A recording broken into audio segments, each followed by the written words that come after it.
Welcome to Today's Homeowner with Danny Lipford.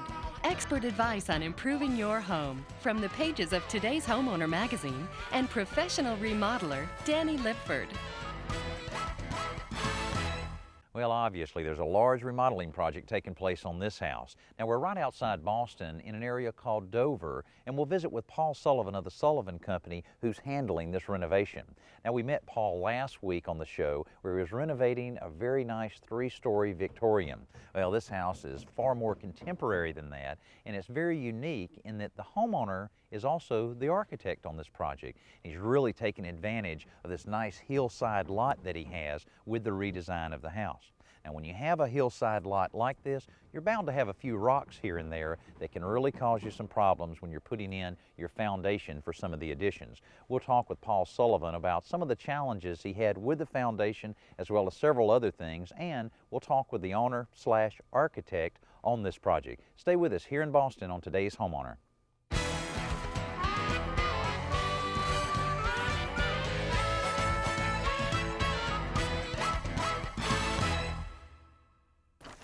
As I mentioned earlier, we have a unique situation, and the owner of the house is also the architect. His name is Phil Minervino. And Phil, I know that you and Molly, when you bought the house a year ago, you had plans on doing quite a bit of remodeling. Why did you choose to move in before the remodeling was completed? Well, there's lots of ways to practice architecture, and I guess I'm of the visceral school. That is, I think it's important to get a feel of the place. And since this was going to be our home and it had a unique site, I wanted to make sure that the practical aspects of house design married with the site. And so we decided to move in and live here for a while. And many of the ideas that I originally conceived of for the project, we've changed considerably based on just the experience of living here, where the sun goes up, where the sun sets, the lookout from the various rooms and this kind of thing. So that's what has happened. That's what we chose to do. And I think the house is going to be a better project for it. Okay, I'm sure that helps a lot in being able to, you know, come and go from the house a little bit, going to and from work, that type of thing, to really give you an idea of how you're going to use the house. Now, give us an idea of your overall vision of the house. Well, if you look at the reason we chose this particular house is because of the property. The site is unique. And the house, which was built in the early 60s by an MIT architect, what used to be known then as a binuclear house, with the bedrooms on one side, living on the other, did not fit the architectural pattern of the neighborhood, this being traditional New England. So what I decided was that rather than make it look like a New England house, was to deal with it for what it was and to add on to it. And so what I did was I tried to take the focus on the outside, that is, as you approach the property, away from the house. And the way I accomplished that, or hope to accomplish it, is by taking this area out in front of the house and creating, rather than a driveway into a garage, creating an outdoor court, if you will, much like an Italian villa. Sure. And so therefore, we are going to emphasize the garden aspects and minimize the house aspects. And there are many ways in which we've done this architecturally, which I can go into in detail. Eventually, we hope that this courtyard will be filled with potted plants and maybe some statuary, so that when you come here, what you'll say is, oh, what a nice garden, where's the house? Sure, good. And an arrival area like that on any house is nice, to have a good warm feeling when you come up to any house. Yes, and the other side of that is because I'm an architect, and you know how we are kind of theatrical people. I understand. What happens is you'll open this door back here, and from seeing the blank walls, you'll open the door, and there'll be 20 feet of glass, and as you'll see on the other side, the land rolls off into what is really, I think, a terrific view. So it'll be like, oh my God. Now I know why the house is so plain. Sure. Hopefully that's the way it'll work anyway. It is a beautiful lot. Now I understand, along with all the other remodeling, the siding will be changed by Paul's company to a horizontal type siding. Yeah, and the reason for that is it's an outgrowth of the main idea, which is to minimize the house. And as you can see, these are all vertical lines in the way this architect treated the building, which is fine for the time. What we want to do is reduce the size of the house, and as everyone knows, horizontal lines bring something down. Sure. And so that was the reason for the choice of that material. I mean, I happen to like its looks, maintenance-wise, but it contributes to the main idea of a garden. Okay. So great. The decision was made on a lot of levels. Good. Well, I know you mentioned needing a little extra living area in the house, and I know you accomplished that by adding on a family room on the other side. Let's take a look at that. Okay. You know, I really like the overhang you have here on the new family room. Well, it's a result of two things. One, of course, is the west exposure, but the other thing is that we wanted, when it was finished, we wanted it to look like it was part of the original building. So there's two reasons for it. Sure, good. I know that's real important anytime you're building onto a house. Yeah. And now I see the large glass sliding door here. I guess a deck's in the future. Well, that's phase one, yes. We want to do the same thing we did with the house. We're going to build a small deck, but then we're going to live with it for a while, and then see how we want to treat the deck and the landscaping, and then we'll go from there. Okay, good. Well, Phil, thanks a lot for showing us around here a little bit, and I know the project's going well, and I'm sure you'll be glad when it's all wrapped up. Get ready to review your fix-it list as Danny and home repair pro Alan Lyle show you this week's simple solution.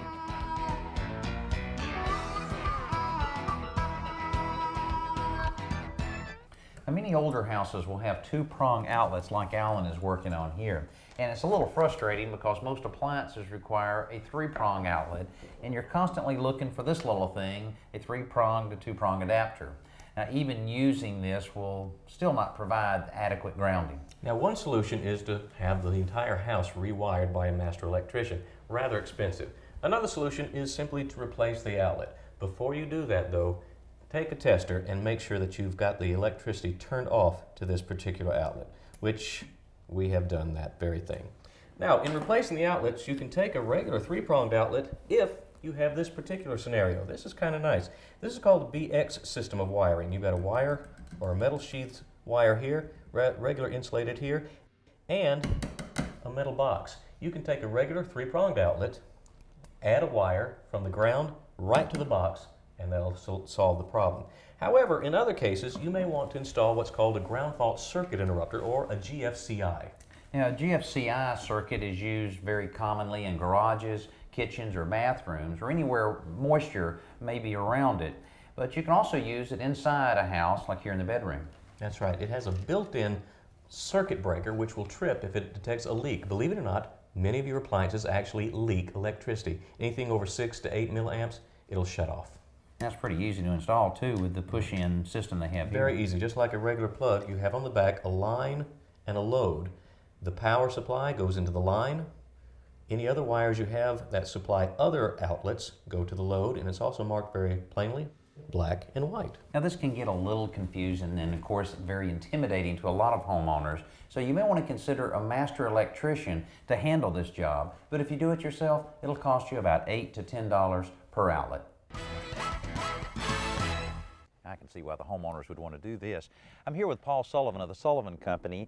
And Paul, you're doing something here that's a little different than what we normally do as remodelers. You're actually eliminating living space instead of adding it. We are. We had two problems here, Danny. The first one was there was a fairly unsightly greenhouse on the back of this home. And the second problem was there was a big closet right inside the front door. And as Phil had said, he's trying to capitalize on the beautiful view of this 5-acre lot. So we wanted to take that closet away and remove this structure and create a deck. So now when you walk in the front door of the house, you are suddenly looking out a 20-foot expanse of glass over this beautiful site. Oh, that'll look great coming in the foyer there. Fantastic. And I know him being an architect, you have plenty of plans to look at. And he's done several things here really to take advantage of that view, and I guess we're right in this area. Yes, this is where the closet is coming out, and this is where the greenhouse had been. Now this will become the deck.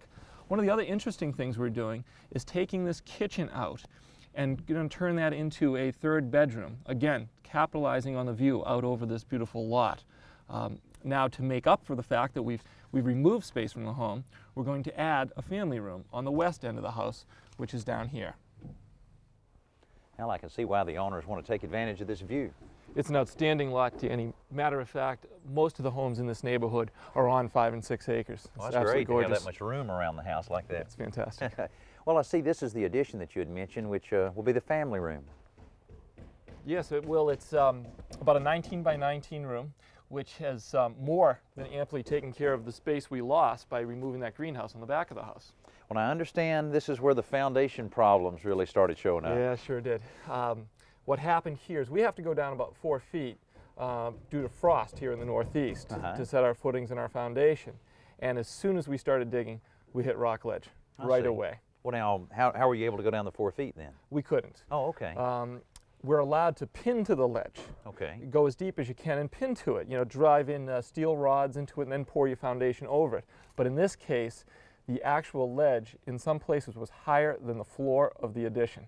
Oh boy, that's a bad surprise to find right when you're out there trying to get the foundation in. It was a real tough thing to happen right in the beginning. We had to bring in jackhammers, and we literally had to have the guys out here jackhammering the ledge away until we could get down far enough below grade to pin in. That has to provide a good base, though, for it. I mean, it's yeah. got to be one of the best bases that you can put down. So. This room's not going anywhere.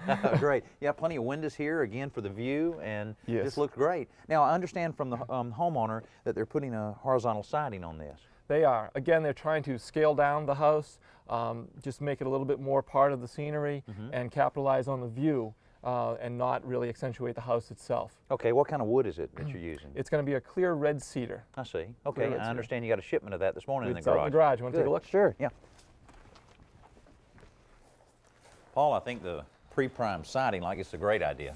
It is, Danny. What we did, we had the distributor do this for us, and the reason for that is that with a primer, not only on the front, but on the back, it'll protect the wood, make it last for a lot longer time, as well as making the finish coat last longer. Right. Now, you have a rough sewn side as well as a smooth side on this. Yes, we do. In this particular case, the siding will be smooth side out. We could have ordered it rough on both sides and saved a little bit of money, but the look here is a smooth side out. Okay, all This right. is a traditional New England beveled siding, and it tapers from about a 1/4 inch at the top to about a 1/2 inch at the bottom. Great, great. Well, this is a good quality wood, too. It's real straight grained and everything. And if you're putting up some wooden siding like this, even if it's a sheet siding, say the 4x8 sheets of siding, go ahead and pre-prime them on all sides and all edges. It'll make it last a long time, like Paul said. But what about attaching this, fastening it? What kind of nails are you going to use? Well, we could use a hot dip galvanized nail. That's acceptable. But we prefer to use a stainless steel.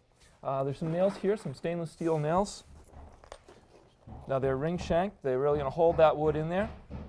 The reason for the stainless steel, as opposed to a galvanized nail, is that they won't cause cedar bleed. They won't cause the black marks to come out of the wood that the galvanized could. I see. Also, the narrow diameter of these will keep this wood from splitting, too, I guess. Yes, it's called a box nail. Okay, all right, great. And also on some of your trim pieces, your corner boards and skirt boards, you're also using a pre-primed wood. Yes, and it's also red cedar. We were able to get the corner boards in red cedar as opposed to the normal pine that we might be using. We were able to find it at a reasonable price. And again, the durability of this is fantastic. Well, I tell you, this siding is going to make a big difference in how this house looks. And stay with us when we come back after this Best New Product segment. We're going to take a look at some of the work being done on the interior of this house. It's time to check out the Home Center for this week's Best New Product with Danny and today's Homeowner Magazine's Editor-in-Chief, Paul Spring. You know, Danny, this is one of my favorite Best New Products. I just love playing with this thing. What it is a flexible shower massage arm. It's from the Teledyne Waterpik folks, and it literally allows you to lower or raise your shower head. You know, I get a lot of requests for homeowners that really would like to have their shower head a little higher. For some reason, years ago, it seemed the plumbers installed them just way too low. And a lot of them don't realize how expensive that is to go in and cut out a section of the wall, remove the ceramic or the cultured marble, and elevate that shower head just a little bit can cost a lot of money. Well, I'm not sure this is actually going to put you out of the remodeling business, but it is terrific. It's 15 inches long, but it can extend down as much as 18 inches from your existing head, or come all the way up and give you a 10-inch height advantage if it is too short, as you were talking about. I notice I also have the massage head on it as well. Exactly. This is something that Teledyne Waterpik developed years ago, and it has a range of sprays and 6 different settings. They'll take you from a simple mist on the body to a near drowning. Well, now what about cost on this, Paul? Cost on this is about $35 retail, and it's very easy to install. It's just a matter of connecting it to your existing shower head. $35 is a lot cheaper than having a remodeler come out and raise your shower head. It sure is. Well, Danny, I've got a piece of floor sheathing loose here so I can show you this rock that we ran into down here. Well, there is a lot of rock. I can see that was quite a bit of a challenge to get through all of that. Really was. Now, I see you use the engineered wood beams on this. I use these a lot myself. They work real well, don't they? They do. There's 2 reasons we've used them here. One is we have a 19-foot span, And with conventional lumber, we would have had a center beam, so we're able to span the whole room with these I-joists. The other reason is they're environmentally better than using solid lumber all the way across. They're made from smaller pieces of lumber glued up, and it's a lot better product for us for the environment. Well, I know they're proven. They work real well. I guess this must be where the new kitchen will be located. Yes, it is, Danny. On the other side of that plywood, there's a hallway there, leads out to the rest of the home, and as well as out to the garage area. Then this end of the kitchen will open up into the family room. We've trenched the walls. We've got all the additional wiring that we needed for a kitchen here. And this wall here, which is new, that is covering the back of a fireplace that was a double-sided fireplace, because this was all part of the living room previously. You used to see that a lot in the contemporary houses, those see-through fireplaces. Absolutely. And what about the floor? I see you have it covered up. We've maintained the oak floor that's here. Of course, it'll be refinished after the cabinetry goes in, and but we wanted to maintain that piece of the original house. Great, great. That'll look good. Looks like it's in good shape. It's in excellent shape. You know, I like the way that flows right into the family room here, and I especially like the nice vaulted cathedral ceiling here. It's going to be a great piece of this room. They're going to spend an awful lot of time out here. So it's wonderful with the views and everything else. It's going to be the place where everybody wants to hang out. Well, it's not far until you're ready for interior walls. I guess a little more insulation, and you're ready for the guys to come in. Yeah, we're getting real close. Okay. Well, I want to see that fireplace you're talking Let's about. take a look. Danny, what we have here is a mirror image of what was on the other side in the new kitchen. I see. So obviously with the flow-through fireplace, we had to deal with that. So the first thing we did was to cut off this concrete hearth, which extended all the way through. I see. We were able to build a wall back here for the kitchen cabinets. Now our mason will have to come in, and what he's going to have to do is build up 2 layers of brick back here to close in the back of this and make it a true one-sided fireplace. Great. That should work great. And what about the Great. hearth on this side? Well, we decided we didn't really like this either. Oh, okay. So this is going to be cut off as well. And then we're going to try to come up with some kind of a traditional hearth that Phil will be designing for us. Okay. All right, good. What about the bricks themselves? Will you do anything up here? Well, this is a very dated look. And the house was built in the early 60s. So we decided we wanted to get rid of this. And so what we'll have to do here is build this out with some metal studs, metal strapping, some blue board and plaster, and just make this all smooth all the way across. It won't have the step anymore. It'll go clear up to the ceiling, right around those beams. Well, I'll certainly update it a lot. And, Absolutely. What about the mantel? Have you decided on the mantel? We haven't decided yet. That's one of those things that will just, it'll just come in the flow. All right, great. Well, this is a big improvement.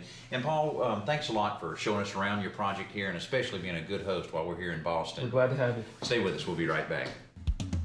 Now for a bit of news from the great outdoors as Danny takes a look around the yard. Garden hoses come in a lot of different sizes, and choosing the right hose diameter is a very important consideration, because regardless of how much water pressure you have in your house, hose diameter determines how much water you'll get from that hose in a given time. Standard sizes for general garden use are 1/2 inch, 5/8, and 3/4 inch diameter. Now the difference may not seem that great, but consider this. In 10 seconds at 50 pounds per square inch, a 1/2 inch hose delivers over 1 gallon of water. 5/8 inch hose delivers over 2 gallons of water, and a 3/4 inch hose delivers over 3 gallons. Clearly, when you need a large amount of water delivered, larger hoses will save you time. The 5/8 inch hose is practical for most lawns and gardens. A 1/2 inch hose is appropriate for watering container plants and is very portable. A 3/4 inch hose is heavy and hard to store, but it may be useful for very large yards. Now, once the weather warms up, the homeowners can complete all of their landscaping plans between the house and the swimming pool. Now, that'll make for a very impressive view here from the family room. Now, I hope you enjoyed our visit to Boston and being able to get together with Paul Sullivan to show us around some of his impressive projects. And thanks to you for all of the input we've been getting from our website and letters. We're going to use that input to make some great shows in the future. We'll see you next week here on Today's Homeowner.